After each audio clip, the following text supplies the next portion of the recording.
Welcome to the Dork Forest. Jackie and her pals will never bore us. Shameless confessions about our obsession will make us laugh and smile. So let's explore the Dork Forest and dork out for a while. Hi, Jackie Kashian here. You're listening to The Dork Forest. You know the websites, dorkforest.com, thedorkforest.com if you like a determiner. JackieKashian.com has everything. Both of my podcasts, all of the stand-up stuff, the new album, links to YouTube, Instagram, TikTok, all the things. But so, I think, does dorkforest.com, where you can look at old videos of different shows. Anyway, if you want to support the show, tell people about the show, review it on iTunes, thumbs it up on Pandora or Spotify, wherever you listen to podcasts. I appreciate that. You can donate. You can donate monthly. PayPal lets you do that. You can also do my Venmo if you like. It's at Jackie Kashian, absolutely everywhere. And my email address is jackie@jackiekashian.com, and that's what the PayPal is. The PayPal link is on jackiekashian.com and dorkforest.com. And go to any of them.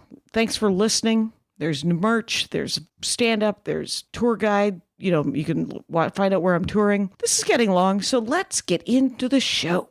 Hi. Jackie Kashian in a hotel room in Milwaukee. Darla Kashian, welcome back to the program. You're on the Dork Forest. And I had a request asking me, because I guess when you talked cooking 2 years ago, you said, well, you know, if this lockdown and pandemic is going to last a couple of months, we should all learn how to cook. And here we are 2 years later. And even in Milwaukee, there are some people wearing masks, though I've become a bit of a hobbyist. I don't have the conviction of my beliefs. And so if I'm the only one wearing a mask, I will sometimes take it off. We just had lunch downtown, Minneapolis, which is thriving despite reports to the contrary. And we now have a vaccine requirement. Okay. And so, of course, you know, the doomsayers were going to suggest that nobody was ever going to eat in a restaurant again. Right, because people didn't want to show that their vaccines were, Right, because it's HIPAA. And it's a good thing we had a reservation, is what I mean. This place is packed. Turns out people enjoy eating out. So. People love eating out, and people love to safely eat out with other people who have chosen to take part in medicine. So that's right. And science. Yeah, good for them. So I'm just here for just in between two gigs, and then I go home, and then I go to St. Louis. So I'm Are you going to come and see me in Madison this weekend? Probably. I am indeed, but you remind me to make a hotel. Okay, make a note. They do enjoy a reservation. Yeah, they do. And so good to see you. Now we're just chatting, but welcome to the Dork Forest. I told you to pick like 5 recipes, 3 that were kind of easy and 2 that you love that are fiddly. And what do you want to talk? Which ones do you want to talk about? What did your family say? They said everything is fiddly. Oh, so, everything is fiddly. Interesting. Yes. So here's what I thought I'd do. Talk about a couple of simple things that people and everyone can reach out to me on social media, only on Twitter, because I don't do the rest of it. Machine. Yeah. And it's at Darla Kashian, or is it at Bossy Kashian? At Bossy Kashian. At Bossy Kashian. Yeah. So if you want actual recipes, just reach out to me for them. But here's the idea. These are simple enough to not require it. Right? Oh, that is amazing. Yes. So what do you do as I am here in my home office, still toiling away from home? We thought this was all going to end. It will someday. One day. But what do you do when 5 o'clock rolls around and hungry people want dinner on the table in less than half an hour? So there's a couple of go-tos that I have that are quick and easy. And so the number one thing I will say is when you walk in the door, put a pot of water to boil. Because you are likely to just start a big pot of water to boil, because you're likely to be boiling some pasta, some rice, some potatoes, some veggies. Interesting. Something might be boiled. And a watched pot never boils. And so get it going. And then think about what you're going to make. Well, and have a plan. So it's funny, Jackie, because I needed to grocery shop this weekend. Okay. And I said to the lovely domestic associate, Nancy Kashian used to grocery shop once a week. Once a week. And she got the same thing every week. And there was no in between, right? Right. She wasn't dashing off to she never did dash off to the market, did she?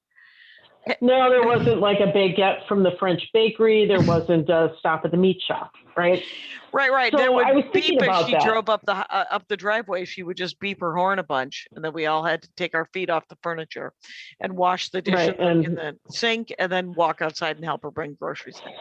Come out and grab a bag of groceries. So most people, I don't know, maybe if you have 8 or 9 kids, you're shopping like that. But it did remind me in preparation for this that I don't always plan very well, right? Okay. Yeah. So again, think about it in the morning. Pull out a package of boneless chicken thighs. Now, all you people eating breasts, I think we've talked about it before. They're terrible. Don't eat them. The boneless, skinless chicken breasts are the work of the devil. But because you have to add so much chicken thighs, actually at least have some potential. But you still have to do the thing that the bone and the skin would do, which was add flavor. Right. So here's a couple of simple things you can do. So one thing that I love are, I love the boneless thigh because you can make it into a bunch of different things. So here's a favorite of mine, homemade chicken nuggets. We call it chicken and crumbs. It's boneless chicken thighs. Have a box of breadcrumbs in the house, panko, preferably. Oh, just Japanese. Just a box, like you're not making your own breadcrumbs. No, because I'm not, I'm not. Right, you have a job. Child. Right. You have a job. Correct. Yes. So that they just sell them by the box. Keep a box. They do. So Panko Kiko Man makes some. They could sponsor you. So have some breadcrumbs. So it's super easy, right? 3 steps, right? If you have the boiling water on, right? Yep. Here's what you do. And then like some kind of seasoned salt, right? Like anything. Like the other day I made it with pizza seasoning. Okay. Right? Like dried herbs that were that are packaged, thyme, basil. Yeah, they're packaged as a thing. Like there's Italian, right? Or there's like a Cajun or whatever. Correct. Whatever trips your boat, go for it. So simple 3 steps. Flour. Dredge them in flour. Okay. Dredge it in egg wash. So just a scrambled egg, right? Okay. Like, take the egg, mix it up, whip it up. You can throw a little water in it if you want.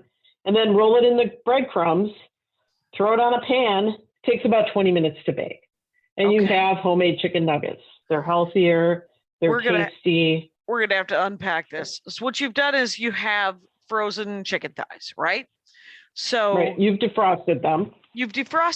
You've come up to room temperature, let us assume, maybe. Yeah, or in the whatever. Fridge. Yeah. Or do you pat them dry, like they say? Yeah, you can. But don't get too crazy. Right. Well, it's not the end of the world if you don't. But here's my real question: is when you put them in the flour, have you done anything to them? Not a thing. Not even salt. You have preheated the oven. You have preheated the oven to 400 degrees.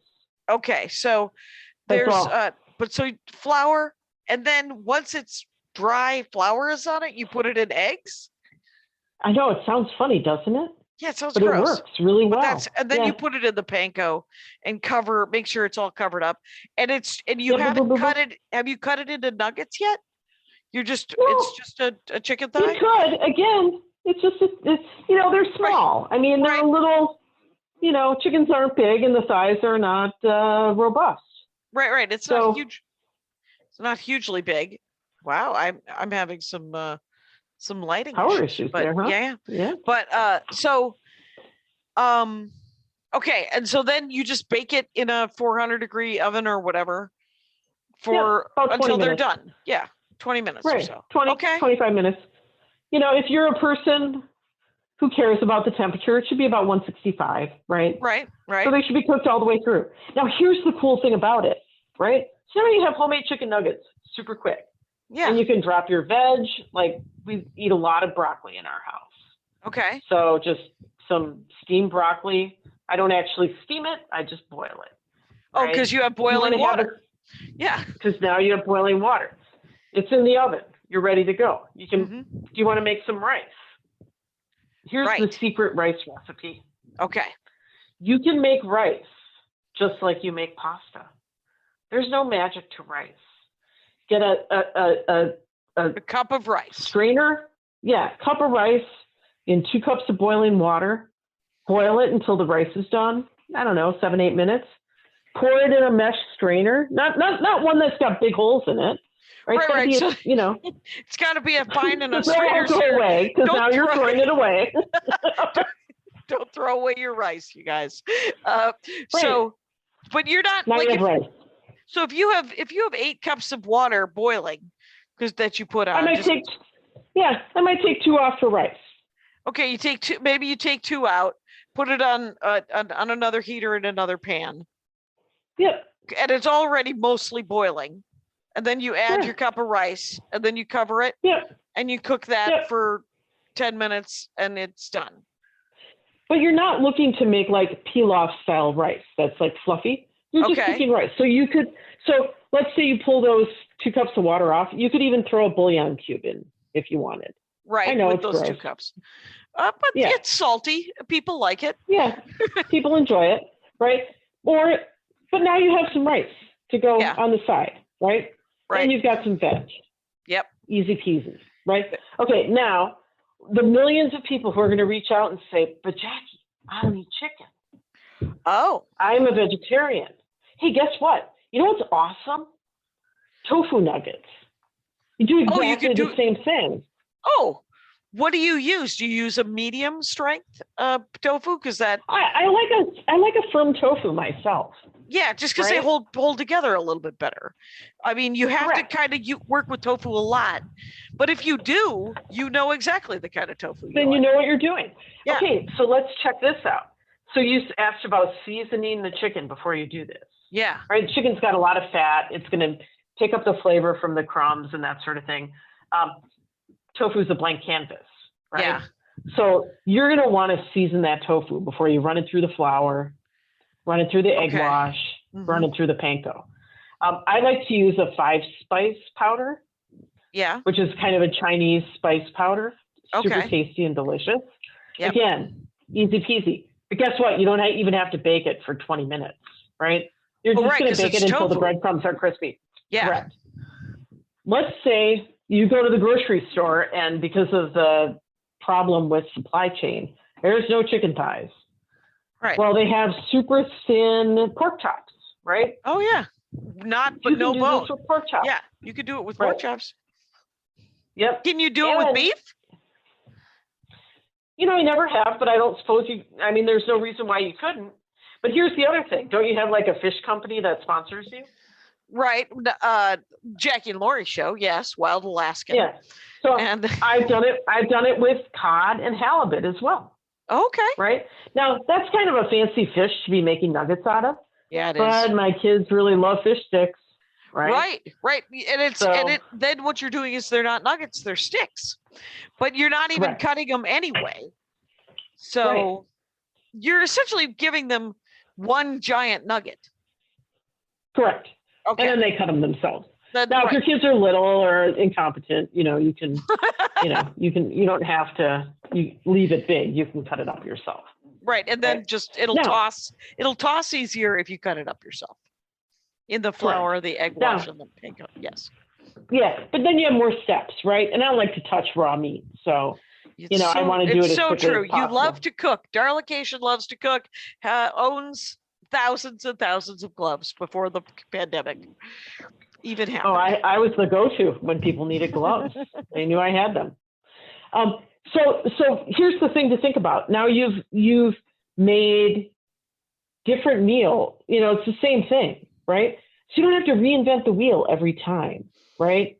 It's a simple thing. You learn to do it once, and now you can do it with other kinds of proteins, with other kinds of, vegetarian proteins as well. Okay. So easy peasy, right? Right. Yes. But you know what? Here's the criticism you'll get. Well, now you had me buy these weird breadcrumbs, right? Well, what else am I going to use those for? Right? Okay, sure. So the boy the other day says, I would really love to have Swedish meatballs. Okay. To which I say, how do you even know about Swedish meatballs? And he says, and I am embarrassed, but I'll come clean on the Dork Forest. He says, remember that time in the Sky Club? Oh, the Delta Sky Club. They had Swedish meatballs. Right. So my go-to for a lot of recipes where I'm not maintaining a bookshelf of Swedish meatball recipes.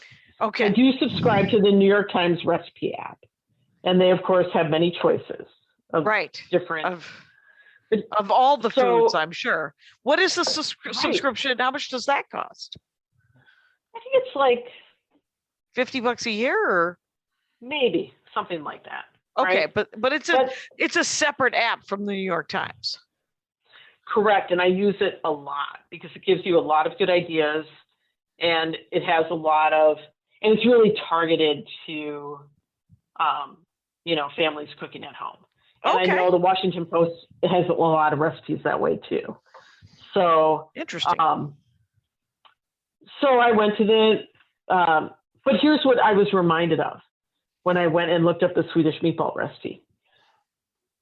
Meatballs, super easy to make. I make them all the time. I make little ones, big ones. And here's the cool thing about meatballs. They are putsy by any measure, right? But you can make 100 meatballs and throw them in the freezer. Oh, now I make them and I freeze them. Yeah. On sheets. On cookie sheets. And then I pull them off the sheets and put them in a Ziploc bag. Okay. So that you always have meatballs handy, right? So meatballs, so easy and so simple. What kind of meat? Beef? Ground beef? Beef, lamb, chicken, turkey. Ground turkey. Right? I've seen it. So you get like a pound. How many meatballs are in a? I mean, are they the size of marbles or are they the size of $50?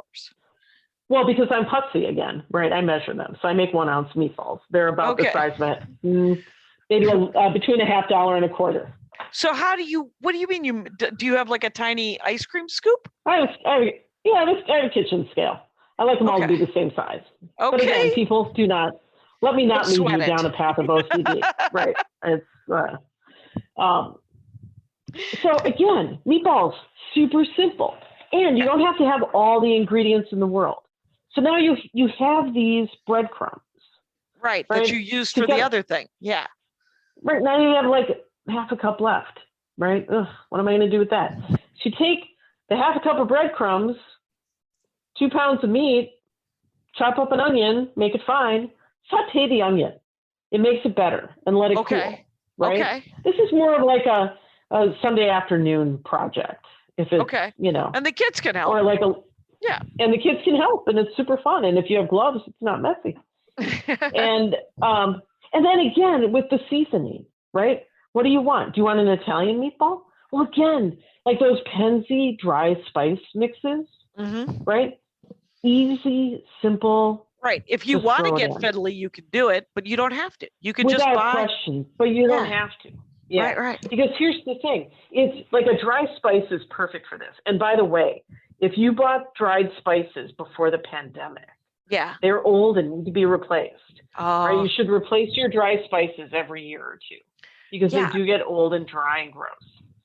Yeah, I'm not doing that, but I appreciate that you're probably right.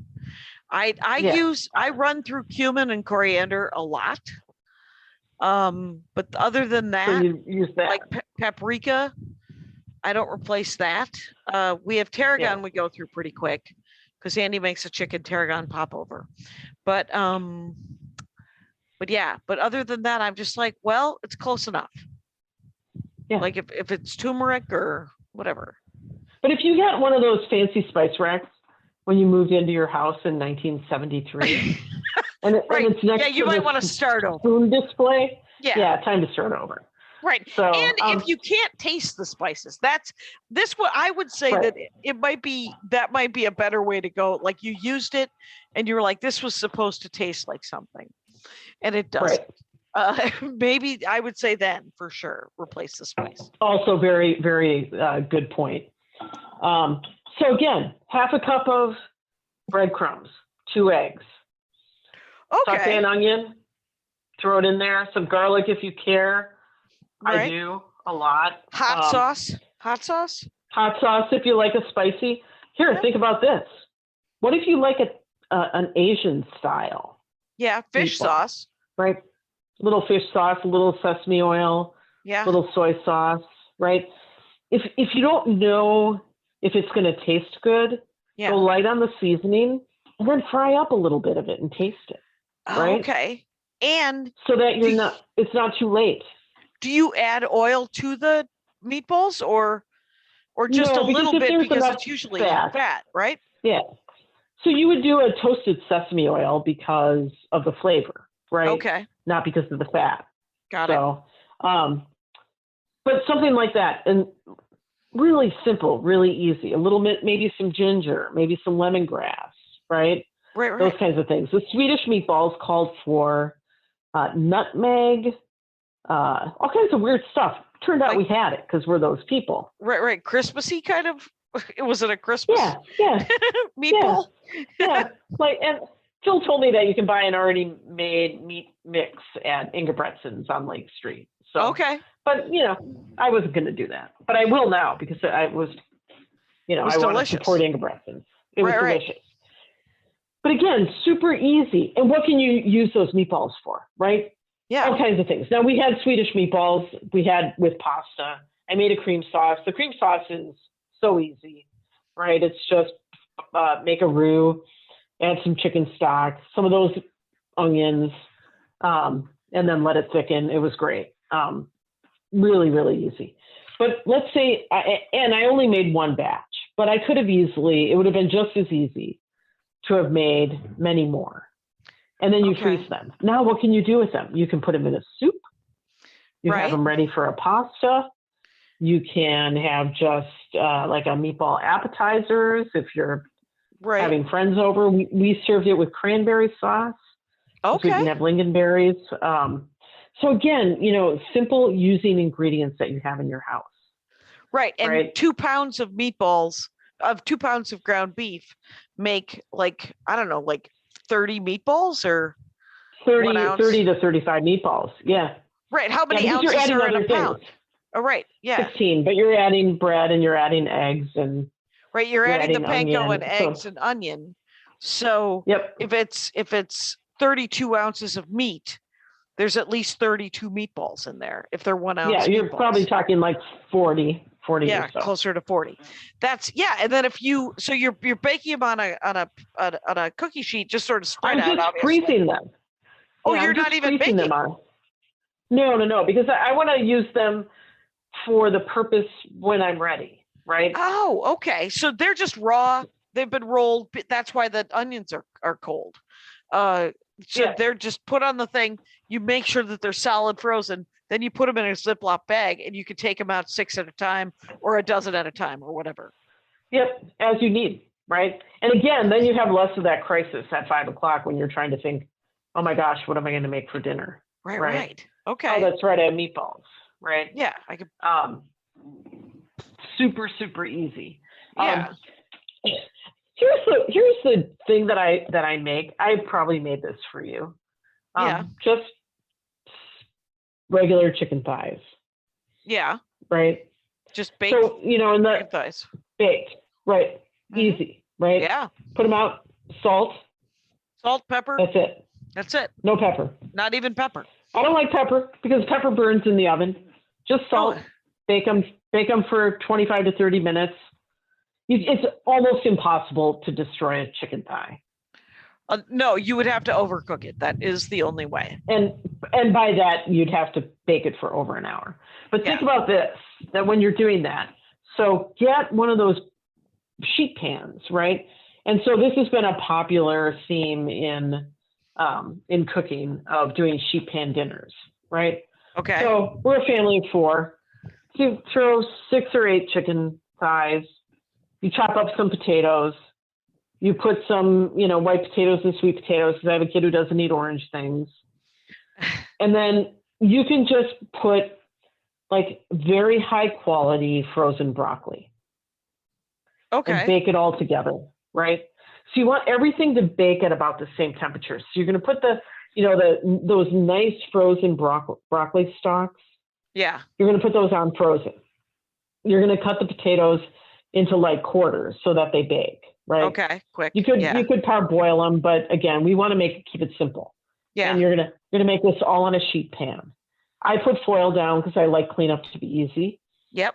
But then you just put the sheet pan on the table for dinner. Oh, okay. Easy peasy, right? So what's in this? It's just potatoes and broccoli? Yeah. You have a full meal on a sheet pan done in 30 minutes. Okay. Your broccoli's going to get a little crispy and caramelized. Yeah. People love that. Everything's going to soak up all the chicken fat from the baking. It's going to be good. Wait, are you putting the chicken thighs on top of the I just put them next to each other. Oh, because it kind of reminds me of chicken bread. But if you put them on top, all the schmaltz would go down and cook it that way. You can do that too. Yeah. Yeah, you can do. And that's good with anything. If you have leftover rice or, bread or anything. So speaking of rice, if you've been ordering takeout and you have leftover rice, you can freeze it. Right. So like Chinese takeout rice, just put it in a Ziploc bag, squish all the air out, and freeze it. You can use that for fried rice. You can use that for chicken rice. Yep. So instead of bread, just put that on the bottom of the pan and bake the chicken on top of it. Yep. So super easy. Will be delicious. And sometimes Chinese restaurants, you could order extra rice on purpose to do that. Right. Because it's really cheap. Yep. Yeah. Because they make so much rice, and it's usually $1 for a pretty good pile of rice. And exactly. So the other thing I thought I would talk about is some of the things that you can do that can save some steps. Okay. Right? Yeah. So like I have an Instapot, and I'm sure people who during the pandemic bought all those dried beans, right? Hopefully bought an Instapot to go with it. So one of the things, although it's going to make me bitter, it's sometimes hard to find. When I make things in the Instapot, I always use frozen onions. Frozen onions? Yeah. You can just buy a bag of like chopped onions. Really? Yep. Okay. Yes. I've never even seen that. But it makes sense that they would have it. You haven't gone looking. So you can also sometimes find Cascadian Farms has mirepoix, so onion, celery, carrot. Okay. Frozen. Again, a bag. Just throw it in. All together. So again, if you're making soups or beans it's super easy, right? And now you're staring at those beans you bought, in March of 2020. 2020. When was it? 2019? Yeah. It was 2020. It was so long ago. You're like, but I bought dried beans because it was the end now times. What do I do? Yeah. Right. You have to soak them overnight with a stick of kombu. Anyway, but you don't. No. But you don't, right?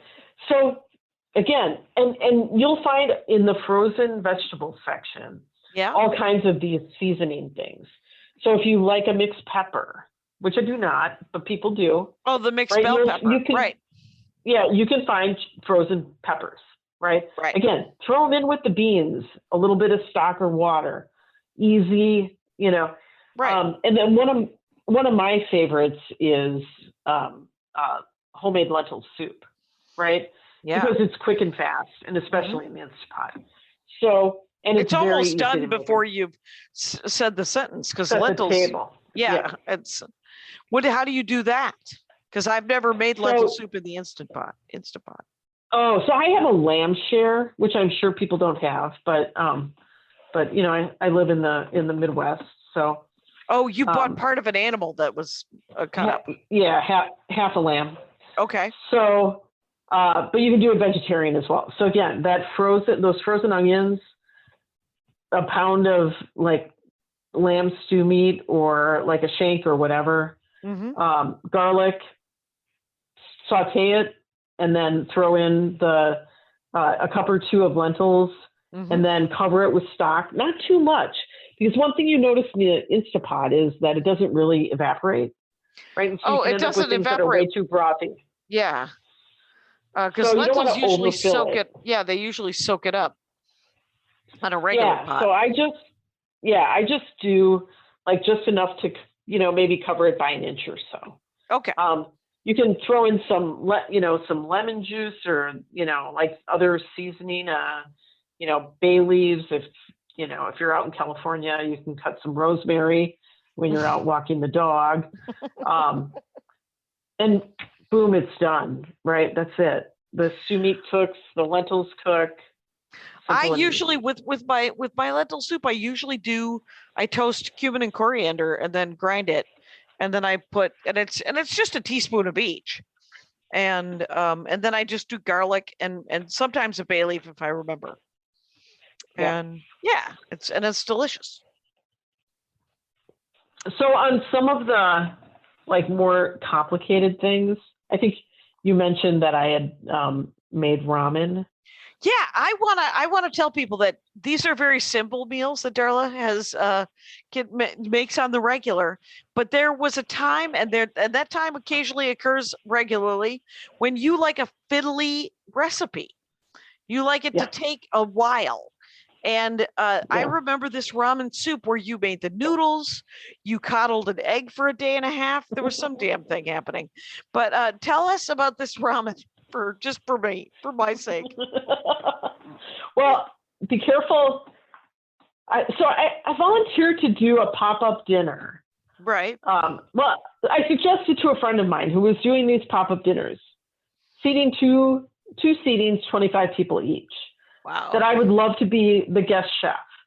And he said, okay. And then he called me and said, would you like to do that? My kids were like, maybe Judah wasn't even born yet. They were really little. Right. And so I did a pop-up for 50 of homemade ramen. Yeah. And it was insane. It was so crazy. Because little did I know that, like, if you go to a ramen place, they're not making noodles. They're buying noodles from a ramen noodle factory somewhere.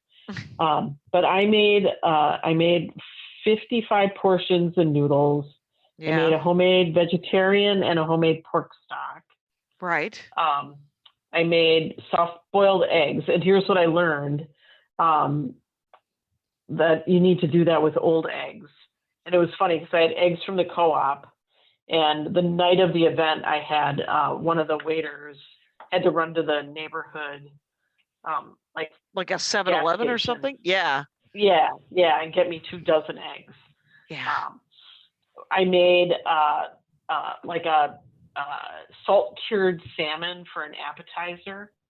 Wow. And then we did a coconut, a vegan coconut rice pudding.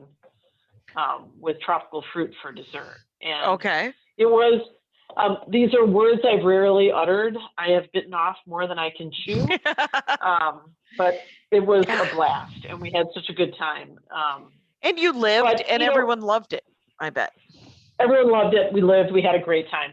So probably the most hilarious part of it was, so my friend Eli, who was doing this, they did this like at a college house on the campus of the University of Minnesota. Okay. So like I, of course, have a grown-up adult lady affluent stove. Yeah. That when you turn it on, it heats to like 50,000 BTUs. Right. Almost immediately. Yeah. Eli and his friends had like a stove from the Goodwill. Right. A rental property stove. Yeah, oh my God. Yeah. So keeping the water boiling to serve the pasta, that was, or the ramen, that was its own special. But I learned a lot, and it was super fun because it was right about the time that Momofuku was so popular. Right. And so like I made the roast pork out of that recipe, which by the way is so easy. I just did that over the weekend. Just roasted a pork shoulder at like, you just put it in the oven in the morning at 225, 250 degrees.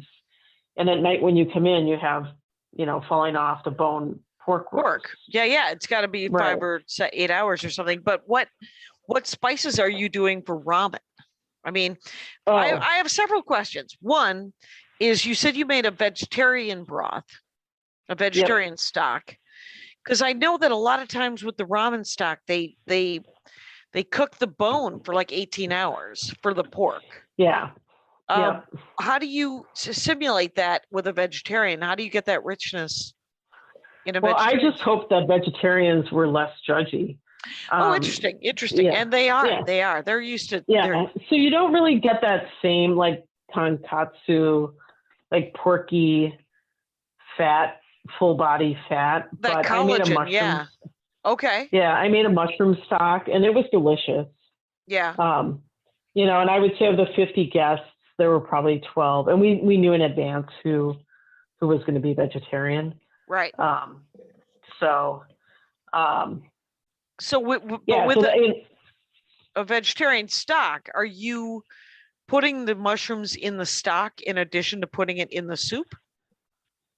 Yeah, so I actually made trumpet mushroom chips instead of so like if you went to have like a pork ramen, right, there would be pork, like pulled pork in the ramen, right? So instead of that, for the vegetarians, I actually roasted, and they come out almost dried trumpet mushrooms, that with just a little bit of olive oil and salt, and that provided like the meaty texture that we were looking for to substitute for the pork.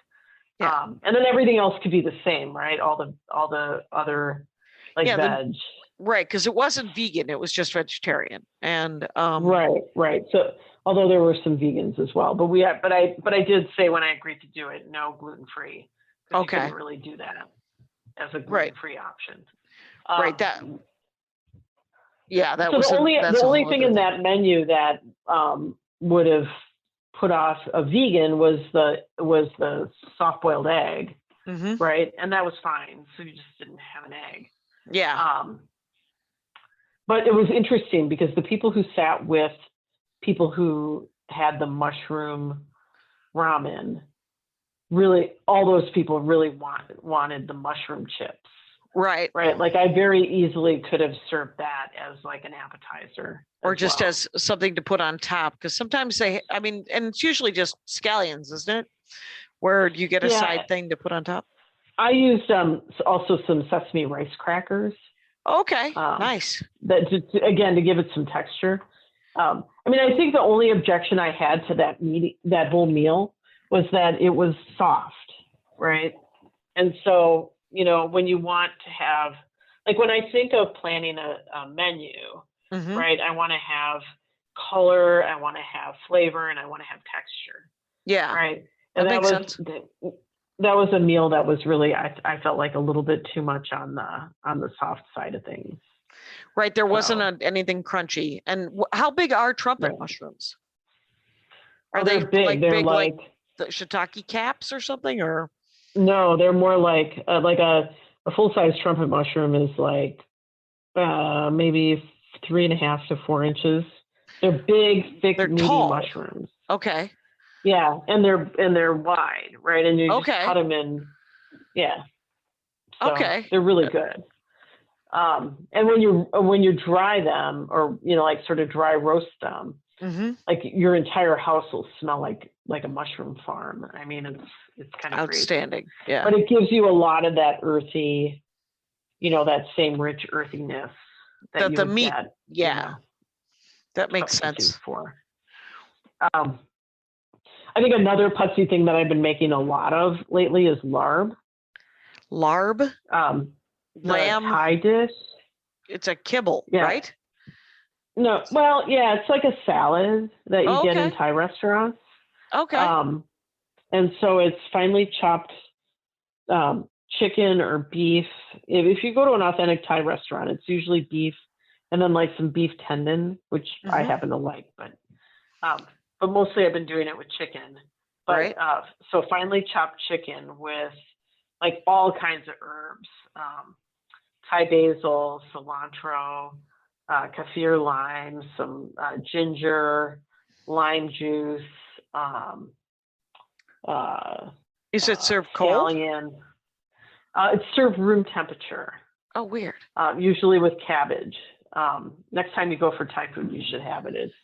Yeah, I It's think they delicious. have it at the Thai place we've been to. I've seen it on the menu. I just haven't. I don't think that I've had it much.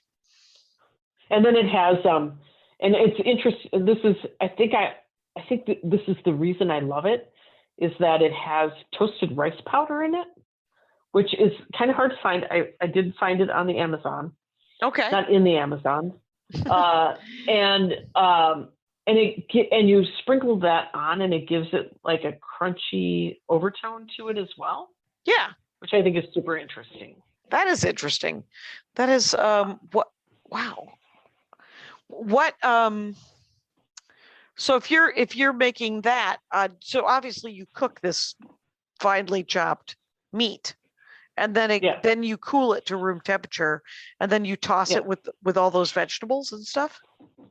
Yeah. So then you just and there is the Times has a good recipe for it, but I would say triple the herbs that they call for. Oh, okay. In terms of quantity. Because of the Yeah, so you flavors, just- or yeah. It just is so bright, and and more is better in this case, right? Right. So the meat and the meat you is can- fine. You could stay with that. Yeah. But like the herbs and the way the herbs interact, it just is so delicious. Mm-hmm. So that's been a big hit with a bunch of friends who've come for dinner. Right. And the kids like it too because it's animal protein that doesn't look like the original beef, Right. So they don't they're need willing to. eat that as well. They like that better. Yeah. It is a really good dish with mock duck. Okay. So You can make it with mock duck. Yeah. Yeah. As well, if you're that way. That's right. It is not called mock duck on the West Coast. It is called seitan. Okay. And I think it might even be called a third name that I can't remember the name of, but it's one of the essentially, it's a soy protein, right? It's wheat gluten, actually, I think, isn't it? Okay. Yeah, that actually sounds more right than whatever. Yeah. And what would you say? Now we got about 10 minutes left here. What would you say is your favorite fiddly dish that you like to make now, besides that larb? Mm-hmm. Do you have one of those air fryers? I had one and I gave it away. Oh, because you That didn't was use the it? dumbest thing ever. Yeah. I just got too one much for space. Christmas. Okay. Yeah. Yeah, it was pretty big. So, yeah. I do like I like to make sarma, which is putsy, right? Yep. But it's just time consuming. It's not difficult, right? You just need to. Yeah, a lot of Armenian thing to do with food. the kids. Yeah, Armenian food is almost entirely just time consuming. Sort of like pasta, it is not hard to make it. It is just it takes a long time to make it. And yeah. So I think those kinds of things, like I love to make homemade pasta. Mm-hmm. And I would say that's something I don't do enough, or I wish I spent more time doing that. Okay.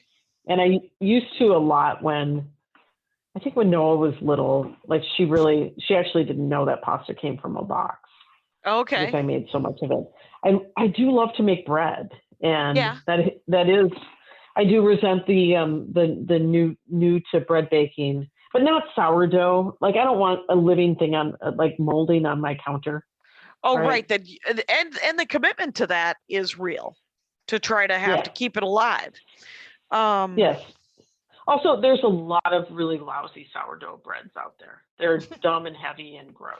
Okay, so what's your favorite? What do you like to make bread wise? I make a lot of dinner rolls for Shabbat. So is it just like biscuits, or I make a lot of biscuits too. Yeah. No, dinner roll is more like it's like a milk bread. So it's warm milk, flour, yeast, salt. And usually a little bit of oil or a butter. Okay. Can go in it. And it's just like a Parker roll, like a soft, fluffy roll. Okay. Like kids love that. Yeah. And that's super popular. Sometimes I just make regular bread dough and turn it into dinner rolls. Right. Oh, okay. I think I did What's that the difference? You guys were over. Yeah. What's the difference? What's regular bread dough? It doesn't have. It's just flour, water, yeast, and salt. Okay. And the bread dough had oil in it, I think. The Parker and rolls milk. have milk and like butter in it. Okay, so, there we go. Yeah. I will say, and I believe this is a representative trauma of our childhood. I do make breakfast. I make breakfast every day for the kids. Okay. But like healthy and like fun breakfast. Like this morning they had crepes. Oh. Are crepes? Do you have a crepe pan, or do you just do it in the skillet? I have a Lodge, the company that makes cast iron skillets. Yeah, makes a really good steel skillet, like a tempered steel skillet. Yeah. And I just make them in that, and they're super easy. It's and it's an easy recipe. It's a cup of flour, a cup of milk, a cup of eggs. A cup of eggs? Yeah. So one of the things is, How many eggs is that? It can be 5? Like 3. Okay. No, like 3 eggs. Yeah, and so one of the reasons is like it's an actual protein breakfast. Okay. Right? Because you get a lot of eggs in them. Yeah. And and they're simple and easy, and they cook up quickly. And I have a little spatula to flip them, and you know. And then do you make them sweet or savory? They like them with Nutella. Mm-hmm. For myself, I prefer them with cheese. Right. So, yeah. But so like stuff like that, which I sort of feel like, I mean, I could see by the end of the pandemic how people are like, I'm sick of cooking 3 meals a day for my family. Right. Right. Like my kids were super happy to have school lunch for like the first 2 weeks of going back to school. And then they were like, no, we'll just have home lunch again. So I'm backpacking lunches every day. So yeah. So what do you put in the, is it peanut butter and jelly with an apple that they have had that's been sitting on that sandwich for 5 days? Oh yeah, sure. No. Judah does take a peanut butter and jelly sandwich every day. Yeah. Sometimes and again, like, you know, don't make your life miserable, right? Yeah. Like you can get an economical bean and cheese burrito, you know, at Whole Foods or, you know, Ralph's or wherever you shop. Yeah. And I will heat it up in the morning, wrap it in foil, and put it in Noah's lunch. Right. Okay. So it won't be piping. Right. It won't be piping hot by lunch, but it'll be at least be warm. Like at least room temperature. Yeah. Yeah. She takes leftovers almost every day if we have them. So, you know, we do a lot of like a cauliflower or chicken curry. Okay. Like a butter chicken with the jarred sauce from Target, right? Trader Joe's, like somewhere. Yeah. Yep, exactly. Mm-hmm. That sauce with a head of cauliflower, and if you want to put a protein in it, great. But if you don't have to. Mm-hmm. And you have dinner on the table, and you've already boiled rice, so easy peasy. Right. And do you ever eat peas? Because you've said easy peasy 3 times. What do you think about the pea? I don't like peas myself, but the kids do enjoy a tuna noodle. No, really? Peas. casserole. I know. I don't know. Yeah. Yeah. They never had a terrible. Nancy Cation special with crunchy potato chips on top that was foul from stem to stern. They have not. They have not. And I have tried to explain to people that Nancy was like, I'm making breakfast every morning, but it's 2 days were egg days and 2 days were pancake days. But pancake days, when they didn't have fruit in them, the pancakes were too dry. And when they did have fruit in them, they weren't done. So I didn't until I went post college. I think all through college, I avoided pancakes because I thought they were gross. And then I met people who knew how to make pancakes. And now I like pancakes. Yeah. Right. Like, like bacon. I think the only bacon we ate growing up were those fake vegan Bako bits. That she would shake on things. Yeah. She never made bacon, I don't think. Scrambled eggs. No, I don't ever remember eating really any pork. No, she used to burn pork chops. Remember, she used to burn they were like shoe leather. Yeah. It was a bad. She didn't. A blessed memory, mind you. This was not her skill set. It was not her skill set. And she was like, she had to feed a lot of people for a couple of years. And she was like, let's just get this out there. And did the best she could while also juggling 1,000 other tasks. So, yeah. So here's the other thing I will add. And a friend of mine stopped by this morning to my little home office here. Mm-hmm. And reminded me that it was at my suggestion that they signed up for HelloFresh. Oh, yeah. And her 2 kids are responsible for making HelloFresh twice a week. Oh, when the HelloFresh comes. Yes. And that's another thing that I think if people can afford it is a great introduction. Well, let me tell you something about Green Chef and HelloFresh are owned by the same people now. And if you go to Green Chef and use code Jackie Laurie 130, you will get $130 off, which means that it's super expensive because $130 off means that it must cost $200 or whatever. Yeah. But what I do like about Green Chef is that it's usually proteins that I wouldn't usually buy, like fish. And it's sauces and stuff, and it's pretty eco-friendly. Initially, they packed them in all these adorable little plastic things that were just heartbreaking to throw out. And now everything is in sort of a baggie, is in a tiny zip bag, which is good. Well, and the thing about it is there's very little waste because the portions are appropriate. Mm-hmm. And if you have a family, I'm lucky that I have people who will eat leftovers. Yeah. But very little goes to waste. And I think that we waste so much food in our country. And if you can avoid doing that, that helps make up some of the costs as well. Mm-hmm. And I also feel like anytime you're not, and I know that with inflation and food costs going up, it's really been challenging for people. But anytime you eat at home is always less expensive than eating out. Right. Even if you've done a Green Chef thing. Yeah, for sure. Correct. So that, that's another thing to keep in mind, that learning to cook is a really good way to be a little bit more economical in your home. And the kids it's a good chore for them and it's a good skill for them to learn. So all of that is pretty great. People should be able to feed themselves. What's weird is I think we started at 7. I think we might have another 5 minutes, but we could also wrap it up because it's fine. But what else would you, do you shop every couple of days? Because I think that Nancy shopped once a week because it was cheaper. Yeah, I do. And I'm kind of noodling on a resolution to figure that out, right? Mm-hmm. To be more planful and more frugal about it, because it does seem both like harder on the environment. Like one thing is I'm never out and about in the world anymore. Right. So I'm better than I used to be because I'm not like dropping by the co-op on the way home from work. Right. Because I'm 15 feet from my kitchen here at work.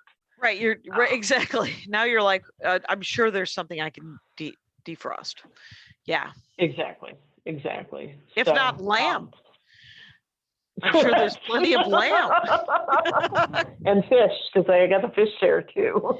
Oh, fair enough. Fair enough. Yeah, tonight we're having, well, people will find this hilarious. Bon Appetit had a halibut with a Asian style caramel sauce. Okay. And I'm going to make that tonight, but the boy is not going to eat that. Yeah. So I have a box of fish sticks as well. So I'll make some fish sticks for him. Wow. So a little bit of pandering. A little bit of pandering. Occasional pandering, as long as it's done with love. You know, it's all good. And I am going to go over to our brother Russ's for dinner tonight. And I assume it'll be chicken and pilaf. There you go. But maybe Nothing it will wrong not. with that. Nothing wrong with that. I love chicken and pilaf. It's one of my very faves. Darla Kashian is at Bossy Kashian on Twitter. So if you want to ask anything about it, you can go and find her there. And other things are probably on her pinned tweet, that it's a mystery. Who is she? Who does she work for? What happens? You'll find out. I don't know. It's Google. It's tell you it's everything your you friend. need to know. It certainly will. But thank you so much for doing this. It was a request, and I was like, oh, attainable goal, I bet. So thank you so much for talking about some easy stuff to make, some fiddly stuff to make, and some good advice. Thanks for doing the show. Excellent. Thank you for having me. Next time, we'll talk anchovies. Ooh, Rangers, you know the rules out there. Take care of each other. My hat, my hat, my hat. They're dancing around my hat, my hat, my hat, my hat. Well, what do you think of that? If it looks like a Mexican hat dance and it sounds like a Mexican hat dance, it's most likely a Mexican hat dance. So take off your hat and let's dance. Yay! Oh my God. Why don't we just call that as the end of the show?